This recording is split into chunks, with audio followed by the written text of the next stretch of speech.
Olá, bom dia, paz do Senhor. Hoje, dia 2 de fevereiro de 2021, terça-feira, o dia que o Senhor preparou, concretizou, manifestou, projetou e já é uma realidade sobre a tua vida, sobre a tua casa, a tua família. Que o Senhor te abençoe, que o Senhor te guarde e o Senhor resplandeça o seu rosto sobre a tua vida e tenha misericórdia de ti, como diz a palavra, e que o Senhor se estenda e se manifeste sobre a sua casa, sobre a tua família, sobre os teus queridos, em nome de Jesus. Estamos lendo a palavra do Senhor, estamos pensando sobre a palavra do Senhor. Bom dia, Eva, Carlos, Raquel, Débora, genros, netinho, Deus abençoe a todos vocês.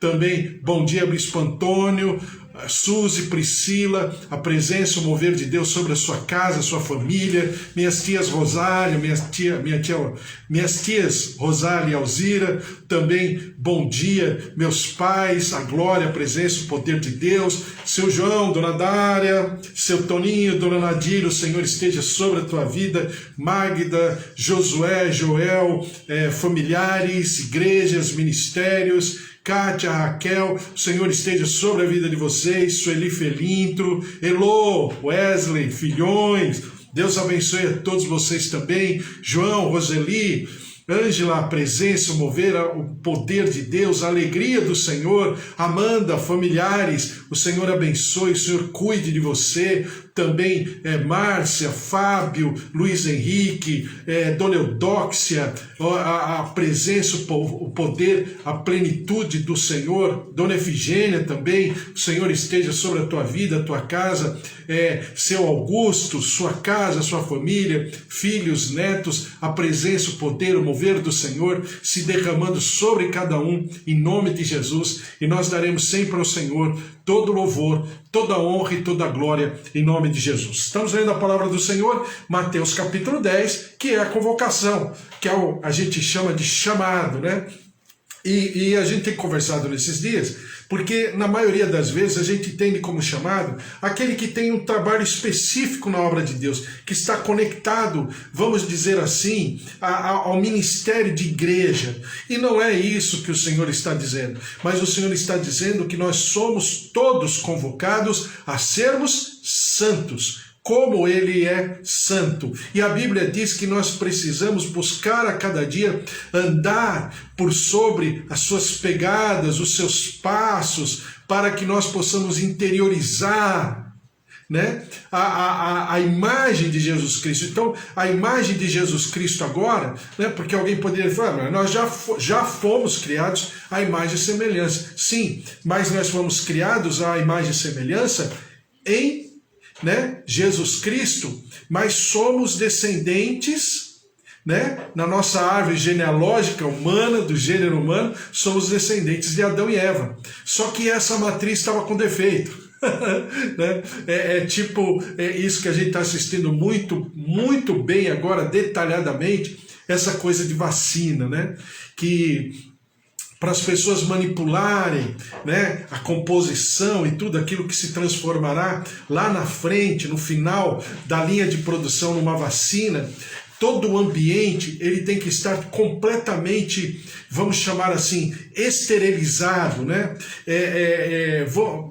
no meu vocabulário, um ambiente de pureza, de oxigênio, de ar, de manipulação das pessoas que estão ali, é toda uma parafernália, de roupa, de protocolos, de banhos, aquele ar soprando, com uma porta, a pessoa vai entrando em cabines, até entrar naquele ambiente, e caso aconteça qualquer coisa, desde uma poeira até uma formiga, se for encontrado naquele lugar, todo o ambiente está comprometido. Pode jogar tudo fora, rejeita tudo e começa tudo de novo. Então é exatamente isso que acontece conosco em relação a Adão e Eva. Porque o gabarito, o modelo, o molde tinha problema, tinha rebarba, tinha alguma intempérie, na produção. Então toda aquela produção fica comprometida. Daí falar, a palavra do Senhor falar que nós somos um gênero caído. Por que caído?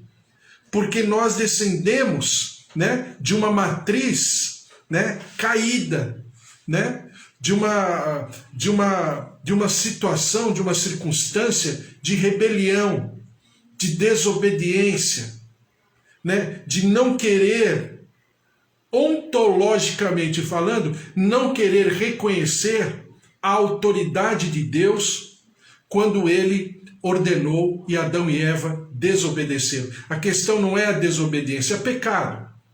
Mas a questão é o sentimento. Antes do pecado, foi eles se permitirem serem, né, sugestionados, né, relativizados através da serpente. A questão não foi o pecado, claro que o resultado foi eles terem comido do fruto da árvore do conhecimento do bem e do mal. Claro, isso todo mundo sabe disso. Até quem não é temente a Deus sabe dessa história. A questão não foi essa. A questão foi o sentimento deles, que antes disso, né? Lembra aquilo que Deus fala para Caim? Caim, antes dele ter cometido o homicídio, né? Caim, o que você tem no teu coração? O teu sentimento, Caim, é contra você. Compete a você dominá-lo.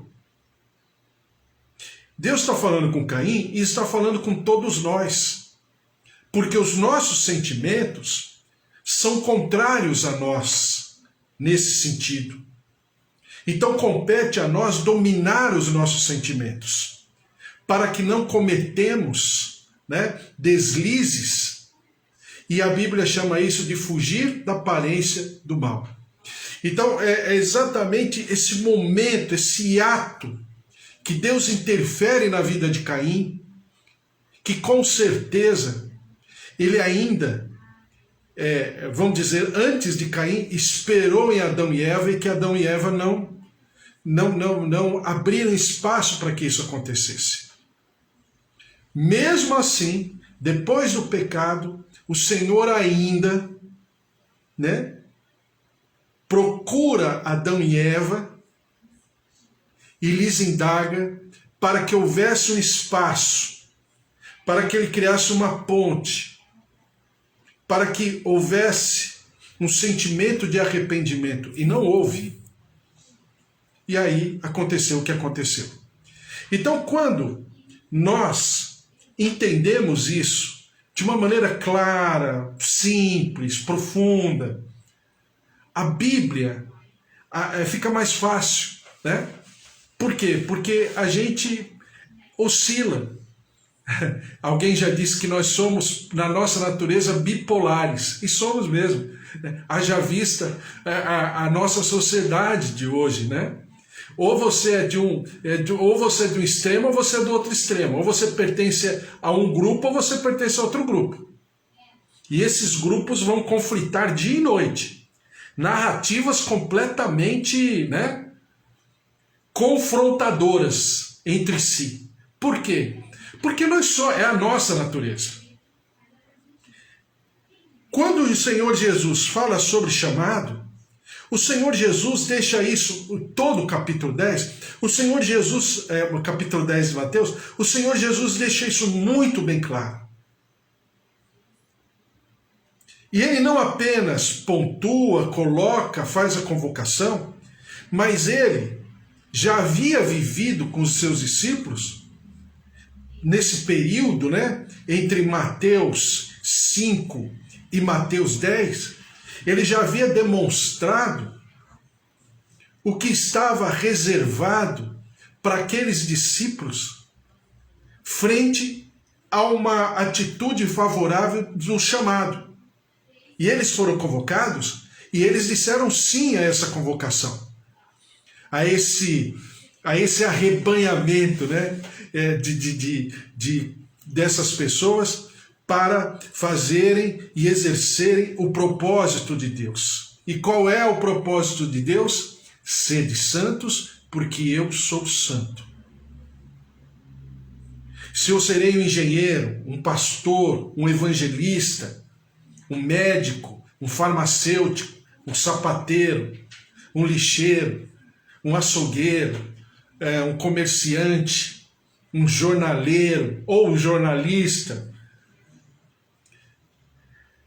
Isso aí nada mais do que a representatividade do céu na terra através da minha vida.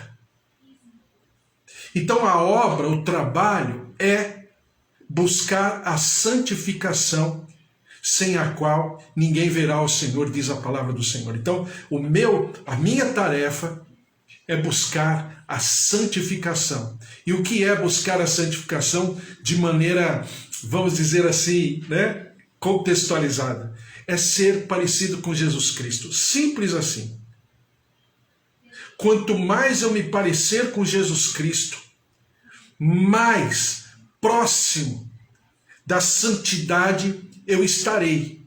Quanto mais próximo da santidade, eu estarei mais próximo da origem, da minha origem, do sonho de Deus, daquilo que o Senhor projetou, o Elohim, a Trindade projetou e gestacionou antes que meus dias existissem. Então eu estou focado com esse objetivo. E todas as outras coisas se manifestarão, todas elas, de maneira equilibrada, de maneira saudável, ou haverão resultados, né? E eu quero pontuar isso aqui no capítulo 10 de Mateus, de 34 a 39, que diz assim: não penseis que vim trazer paz à terra, não vim trazer paz, mas espada. Pois vim causar divisão entre os homens, entre o homem e seu pai, entre a filha e a sua mãe, entre a nora e a sua sogra. Assim, os inimigos do homem serão da sua própria casa. Quem ama seu pai ou sua mãe mais do que a mim, não é digno de mim. Quem ama seu filho ou sua filha mais do que a mim, não é digno de mim. E quem não toma a sua cruz e vem após mim, não é digno de mim. Quem acha a sua vida, perdê-la-á. Quem todavia perde a vida por minha causa, achá-la-á. Então, eu vou pegar esse trecho aqui, esse destacar, primeiro para dizer aquilo que eu já disse, né?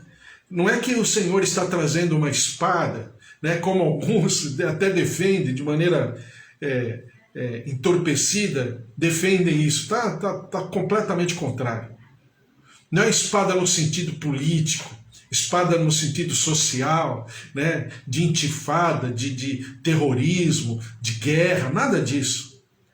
Espada, porque a palavra de Deus, ela é uma espada.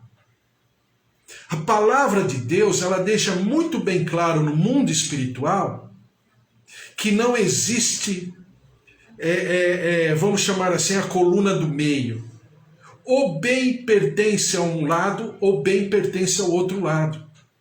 E nós aprendemos na nossa vida cristã que eu não posso ter um pé em cada mundo, né?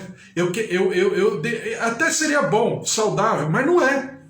Mas não é assim a vontade de Deus. Que eu vivo o melhor dos mundos, né? O melhor do mundo terreno e o melhor do mundo celestial. Não tem. Ou bem eu viverei um, ou bem eu viverei o outro.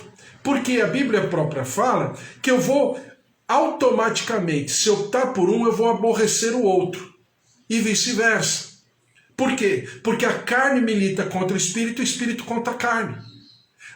Alguém já falou no passado, há muito tempo, que é assim: a carne não é convertida, ou melhor dizendo, ela falou assim, a carne, como é que ela disse? Não ela usou outro termo, mas enfim, eu estou parafraseando. A carne não se converte, a carne vai para a cruz, não tem jeito. E lembrei, na época ainda era a missionária Valnice Milhomens, né, que era missionária na Igreja Batista. Foi quando ela disse essa frase, que é uma frase do Espírito Santo. Ela disse o seguinte, que carne não se converte, a carne ela vai para a cruz, não tem jeito.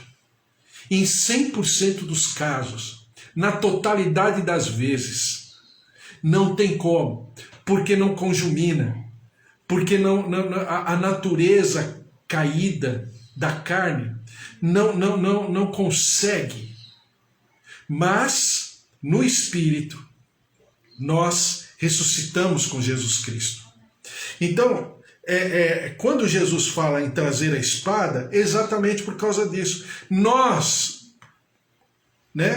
de maneira pessoal, introspectiva, nós entramos em conflito a cada momento. Não é assim Jesus no Getsemane? Pai, se for possível, afasta de mim esse cálice. Ou seja, ali, o Senhor Jesus está morrendo. Emocionalmente falando, sentimentalmente falando, espiritualmente falando, o Senhor Jesus, desculpe falar assim, mas de maneira didática, ele não morreu na cruz, ele já morreu no Getsemane. Porque no Getsemane, ele poderia optar por viver até o fim a vontade do Pai ou não. Na sua humanidade, ele não queria. Se for possível, afasta de mim esse cálice. Mas depois ele continua. Mas que não seja feita a minha vontade, mas a tua vontade. Então, todos nós, nas diversas áreas da nossa vida, nós teremos o nosso Getsemane. O nosso Getsemane poderá ser os nossos relacionamentos interpessoais, quando a gente vai para a escola, que a gente fala que é crente, não sei como é hoje, mas era no meu tempo, parece que é, minhas filhas falam que até hoje é assim. Existe uma zombaria, existe todo a pessoa sofre um bullying por causa disso. Então, durante toda a história da vida, em todos os momentos, nós viveremos alguns, entre aspas, Getsêmanes, que é onde eu mortifico a minha carne, que é onde eu mato a minha carne, que é onde eu faço a opção pessoal, agora não é mais. É por isso que eu falo, quando a gente estuda a vida de Esther, eu falo que a frase de Mordecai, ela é tão profunda, é tão simples. Quando Esther indaga Mordecai, manda perguntar para Mordecai, mas ninguém entra na presença do rei. O rei naquela época era uma entidade, Quando você assiste o filme 300, você entende mais ou menos isso. Então era uma entidade. Ninguém entrava na presença do rei na época. E Mordecai sugeriu a Esther que ela entrasse na presença de Assuero, mesmo sem ter sido convocada. E ela fala, mas é vedado a qualquer ser humano no universo entrar na presença de um rei medo-persa se não for por ele convocado. E Mordecai deixa isso muito bem claro. Olha o Getsemane de Esther. Será que não foi para isso que você chegou até aqui? Em outras palavras, ampliando essa pergunta de Mordecai, Esther, tudo que você viveu, todas as agruras, todas os desgastes, todo o investimento até hoje para você estar nessa posição, será que não é para isso que você chegou até aqui? Então alguém poderia perguntar para o Senhor Jesus naquele momento de Getsemane, Senhor Jesus, não foi para isso que o Senhor chegou até aqui? Não foi exatamente para esse momento? Que é a pergunta que nós devemos nos fazer a cada momento. Não é para isso que eu estou aqui? Não é para isso que está despontando, se manifestando esse dia, esse momento? Então, quando o Senhor Jesus fala que ele veio trazer espada, na verdade, ele está dizendo o quê? Que ele veio trazer exatamente uma proposta. Agora eu vou te falar de uma cultura, que é a cultura hebraica. É uma cultura hebraica que se mantém até os dias de hoje, o que é o quê? Quando se estabelece uma proposta, automaticamente, na depuração, na avaliação, na absorção daquela proposta, existe o quê? Existe o resultado, né? O americano gosta de chamar de efeito colateral. Então a gente tem alguns filmes que tem esse título, né? O efeito colateral e tal. Então existem alguns efeitos colaterais. Então eu vou te dar um exemplo. Quando Deus fala para Moisés, Moisés, você vai até o faraó, e o faraó, ele não vai aceitar o que você está falando. Então, Moisés, eu vou endurecer o coração do faraó. Alguns pastores, pregadores, até falam a respeito disso com como um certo enigma, né? Nossa, porque será que Deus, ou tem aquelas perguntas de internet, ou dos membros da igreja, na escola bíblica, então Deus endureceu? Deus não é bom? Como é que ele pode endurecer o coração? Não é isso que Deus está falando. É que Deus está falando que na manifestação de Moisés haverá um efeito colateral, como um remédio. Não é assim que a gente lê na bula? Quando se toma certos remédios, a bula está escrito, mas ele combate tal e tal situação de enfermidade, mas a reação é, sei lá, constipação, a reação é alergia, a reação é isso, aquilo. Então, quando Jesus fala, e ele está falando aqui sobre chamado, sobre convocação dos 12, sobre todos os nossos chamados por toda a geração e por todo o gênero humano, todos nós fomos chamados, porque a Bíblia fala que Deus deu dons aos homens, então todos nós fomos chamados. Nesse sentido, né, de propósito, porque se você está vivo é porque Deus tem um propósito. Então nós fomos chamados para sermos santos como Ele é santo. Esse é o chamado. Só que, como resultado, como efeito colateral, agora você está me entendendo? Haverá o quê? Conflitos. Primeiro, de mim para comigo mesmo. Segundo, de mim para alguns. Talvez conflitos temporais, por hora, por algum momento. Talvez conflitos que nunca serão amenizados. Nunca serão ponderados. Pode ser? Pode ser. Jesus está demonstrando na sua vida. Não foi assim que a gente leu? Que a família de Jesus queria prendê-lo, achando que ele estava louco. Por quê? Porque é exatamente a falta de conexão espiritual, a falta de concordância ou de comunhão, que estava causando isso no coração dos familiares. E isso foi até a morte de Jesus. Porque depois você percebe que muda a história. Tanto é que Tiago tem o manual, né? O manual. Eu falo que a carta de Tiago, a epístola de Tiago, que é irmão de carne, né? Eu poderia chamar irmão de carne, irmão de sangue de Jesus Cristo. Por quê? Porque ele viveu com Jesus. Ele conheceu Jesus como nenhum outro. Porque ele conheceu Jesus como filho. Ele conheceu Jesus como um profissional. Ele conheceu Jesus nas contingências humanas, nas demandas humanas, durante anos. Então, claro que depois cai a ficha e Tiago se transforma nesse grande pregador e possivelmente foi o primeiro pastor da igreja de Jerusalém. Então, Tiago, ele demonstra isso claramente na sua carta, nas suas ministrações, de que existe um efeito colateral.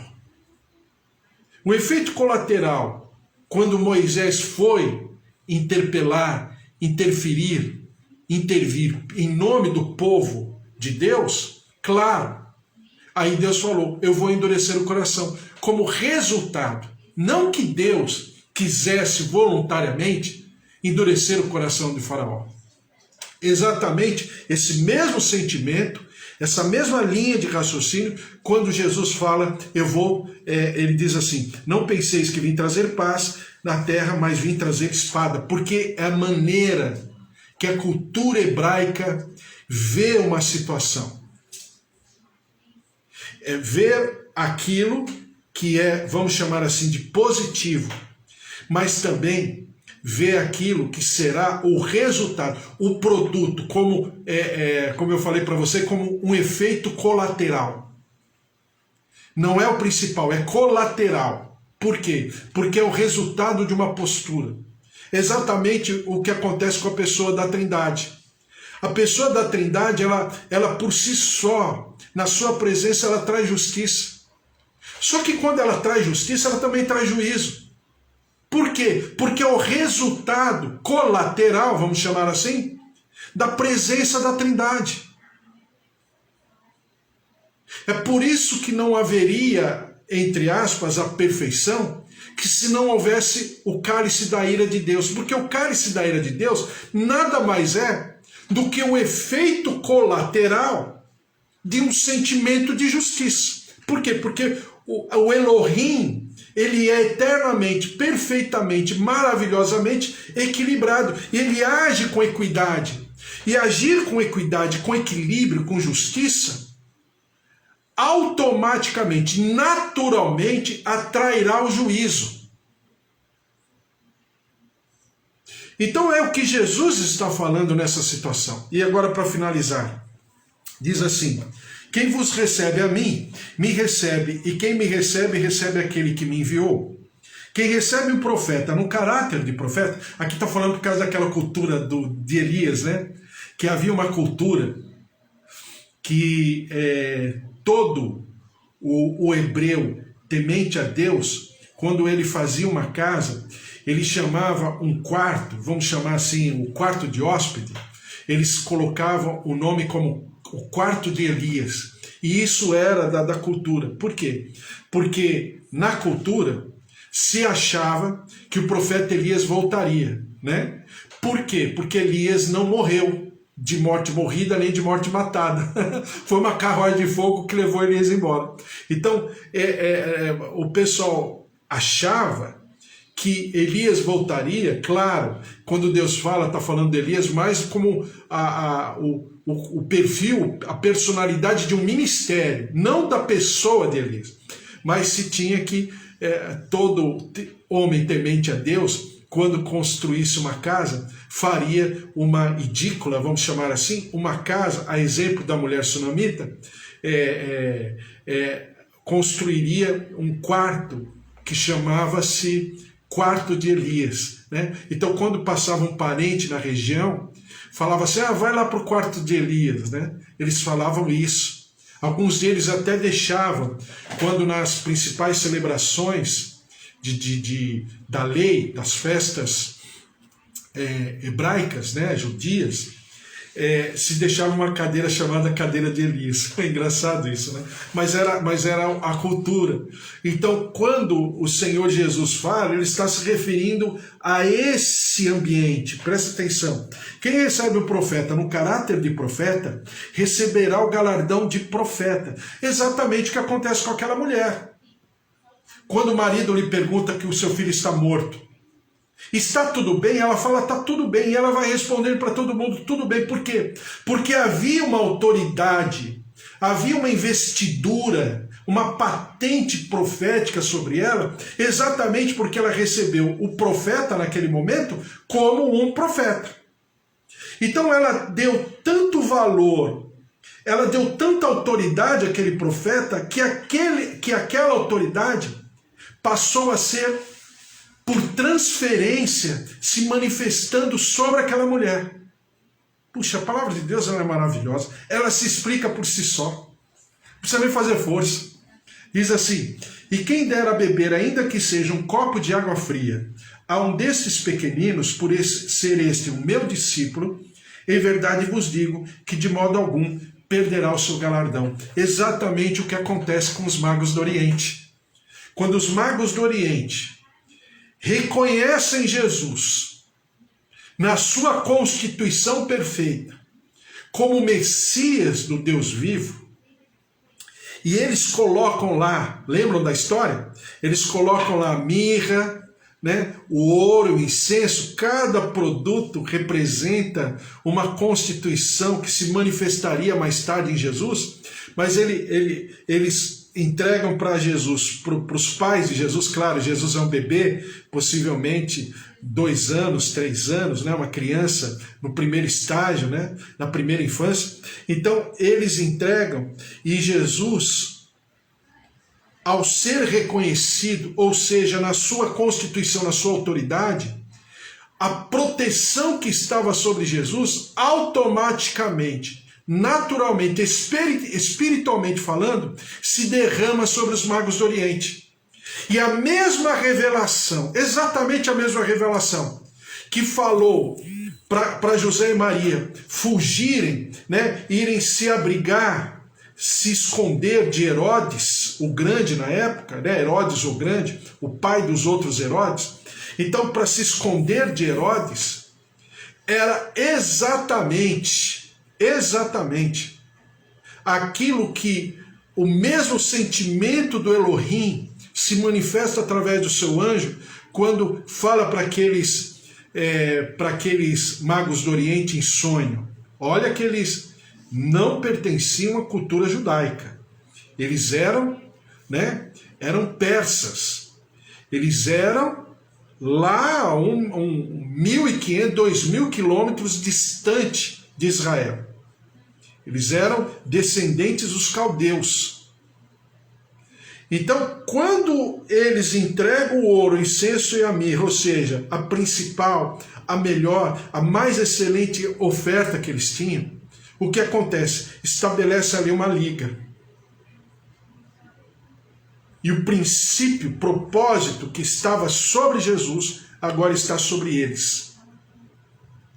E aí eles são, né, advertidos, né, por sonho, como diz a palavra, a irem por outro caminho, para que não se encontrassem com a comitiva, ou com o próprio Herodes, porque a intenção de Herodes não era boa, com certeza. Então, aquela entrega, que significa o reconhecimento de quem era Jesus, trouxe sobre a vida dos magos do Oriente a proteção, ou seja, aquilo que a Bíblia chama de recompensa. E essa recompensa foi a proteção, e eles voltaram para sua cultura, para suas terras, dizendo agora, exaltando, e a Bíblia fala que eles ficam alegres, extremamente alegres, pela revelação do Senhor Jesus. Então é exatamente isso que Jesus está falando. Quando você recebe, quando você ouve, e você identifica naquele homem ou naquela mulher que ele é um transmissor, uma referência, né, digna ou fidedigna da obra de Deus, do reino dos céus, e você o recebe nessa constituição, aquilo que está sobre ele automaticamente se manifestará sobre a tua vida. Então isso é maravilhoso, porque o Senhor fecha o ciclo, né? O Senhor fecha um ciclo de constatação, de reverberização de tudo aquilo que é bom, perfeito e agradável. Então, Jesus está falando que aquele que é chamado tem que entender que haverão conflitos, naturalmente falando, como efeito colateral da sua postura em se dedicar, em se derramar como ministro, como aquele que expressa a santidade de Jesus Cristo através da sua vida. E não importa se ele é evangelista, se ele é pastor, se ele é mestre, se ele é apóstolo, se ele é bispo, se ele é profeta, não importa. Se ele é médico, se ele é engenheiro, se ele é enfermeiro, se ele é profissional de saúde, se ele é advogado, se ele é juiz, se ele é sapateiro, se ele é costureiro, não importa. Mas na sua manifestação, em suas tarefas, naquilo para o qual ele sabe que ele foi chamado, haverão conflitos, haverão situações, obviamente não fáceis, porque Jesus está comparando isso à relação do pai e o filho. Quer relação mais profunda do que essa? A relação de um pai com o seu filho? Ou então Jesus fala da mãe com a sua filha, que é uma relação mais próxima, mais bonita, mais profunda, da relação de uma mãe com a sua filha, como amigas, como confidentes. Então é exatamente isso que o Senhor Jesus está falando. Mas o resultado também será o quê? A recompensa de carregar sobre si a autoridade daqueles que o arregimentou um dia, estará também se manifestando sobre a sua vida. Se profeta como profeta, se mestre como mestre e assim por diante. Então essa é a obra de Deus maravilhosa. E a todos nós que somos chamados, vivamos essa constituição à flor da pele. Porque exatamente aquilo que os olhos não viram, os ouvidos não ouviram, é exatamente o que o Senhor manifestará sobre e através da tua vida. Porque nós temos uma aliança com o Senhor. Como Isaías diz, sou um homem de impuros lábios e habito no meio de um povo de lábios impuros. Mas o Senhor lhe disse, não temas, Isaías, você será purificado, você será perdoado. E aí vem uma brasa, uma tenaz, né, do anjo do Senhor, que traz uma tenaz do altar do Senhor e toca na sua boca. Por que toca na sua boca? Simples, porque ele falou que era um homem de impuros lábios, ou seja, o pecado dele, que ele estava reconhecendo como a sua fragilidade, como a sua fraqueza, estava na boca. Ainda que Isaías fosse o profeta do nível do profeta de Isaías, né? Do nível profético de Isaías, meu Deus do céu. Mas aí ele fala isso, e aí o Senhor vai e toca ali na boca. E aí ele entra na presença do Elohim, da Trindade. E ele participa daquela reunião extraordinária. Veja o nosso povo, a quem enviaremos? Quem irá por nós? Isaías levanta a mão e fala, eis-me aqui, envia-me a mim. Glória a Deus, ao Senhor toda a honra e toda a glória em nome de Jesus. Vamos orar? Senhor nosso Deus, nosso Pai, eu te louvo e te agradeço por cada servo teu, cada serva tua que está aqui. Eles não estão sozinhos, mas eles estão representando um lar, uma família, os filhos, os netos, os pais, os avós, os sobrinhos, os tios, o marido, a esposa. Deus de poder e de maravilhas, derrama-te sobre cada um, tocando, visitando, curando, restaurando, olhos, ouvidos, pulmões, coração, veias, artérias, nervos, tendões. Recebam a vida, recebam a cura, a saúde, o mover de ressurreição. Toca, visita, Senhor, nesse tempo de pandemia, visita-nos no nosso organismo, nas nossas taxas. Deus de poder, traz a tua saúde, livra-nos desse momento, ó Deus, derrama-te sobre nós, porque com certeza haverá um propósito santo, verdadeiro, maravilhoso, e nós dizemos sim a esse propósito. Derrama-te sobre nós, visita-nos, restaura-nos, restitua-nos, ressuscita-nos, e nós daremos ao Senhor sempre todo louvor, toda honra e toda glória, em nome de Jesus. Senhor, derrama-te sobre o nosso país. São mais de 220 mil famílias que estão enlutadas, desesperadas, inconsoladas. Mas que o Senhor derrame do teu consolo, do teu conforto, da paz que excede o entendimento, enxuga a lágrima do nosso país, o nosso povo. Perdoa-nos no pecado, na iniquidade, nas impurezas, nas transgressões, no sangue do inocente que está derramado sobre a terra. Derrama-te, ó Deus, sobre cada um de nós, sobre cada brasileiro. Deus de maravilhas, que nós não sejamos refém das circunstâncias, mas nós sejamos filhos do Deus Altíssimo. Por isso, derrama-te com a tua cura, com a tua libertação, sara a nossa terra, e nós daremos ao Senhor sempre todo louvor, toda honra e toda glória em nome de Jesus. E que o amor de Deus Pai, a vida vitoriosa em Jesus Cristo e as consolações do Espírito Santo da promessa estejam sobre a tua vida, sobre a tua casa, sobre a tua família, e não lhe falte nem coisa pequena, nem coisa grande, mas em tudo, o nosso Deus Todo-Poderoso superabunde sobre a tua vida e através da tua vida. E nós daremos sempre ao Senhor todo louvor, toda honra e toda glória, porque se Deus é por nós, quem será contra nós? Se o Senhor é o nosso pastor, de nada nós teremos falta, porque ninguém te pode separar mais do amor de Deus em Jesus Cristo, nada, nem passado, nem presente, nem futuro, nem morte, nem vida, nada, porque o amor de Deus em você, ele é eterno, ele é perfeito, ele é doador, ele é consolador, ele se compadece e se derrama sobre a tua vida, sobre a tua casa e sobre a tua família, em nome de Jesus. Amém. Amém. Glória a Deus. Até amanhã. Deus te abençoe e que o Senhor te dê uma terça-feira maravilhosa. E amanhã, 10 horas da manhã. Um beijo para todo mundo. Deus abençoe. Às vezes eu atraso que às vezes a internet não está muito boa. Mas Deus sabe. Mas às 10 horas da manhã estaremos de volta. Deus abençoe. Um beijo para vocês. Tchau, tchau.